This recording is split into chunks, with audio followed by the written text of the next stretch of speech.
এই বিড়ালকে কখনো আপনারা কষ্ট দিবেন না, বিড়ালকে আদর করবেন, বিড়ালকে ভালো মতো পুষবেন। বিড়াল যদি কোনো জাতির জন্য দোয়া করে, কোনো গৃহস্থর জন্য দোয়া করে, ওই সংসারের মধ্যে উন্নতি শুরু হয়ে যায়। ওই সংসারের মধ্যে আর এক নাম্বার হলো, যে ঘরে বিড়াল থাকে সেই ঘরে জিন আসতে পারে না, জিন বাস করতে পারে না।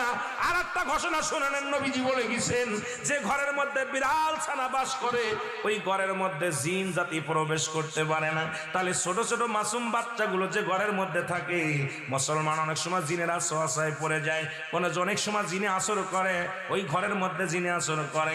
যে ঘরের মধ্যে বিড়ালকে আদর করে বিড়াল থাকে, ওই ঘরের মধ্যে বিলাই বিড়াল বিড়াল বিলাই বিলাই, এইটা যার ঘরের মধ্যে আছে এই ঘরের মধ্যে দুষ্ট জিনেরা আসতে পারে না। জোরে জোরে চিল্লায়া বলা যাবে না মারহাবা।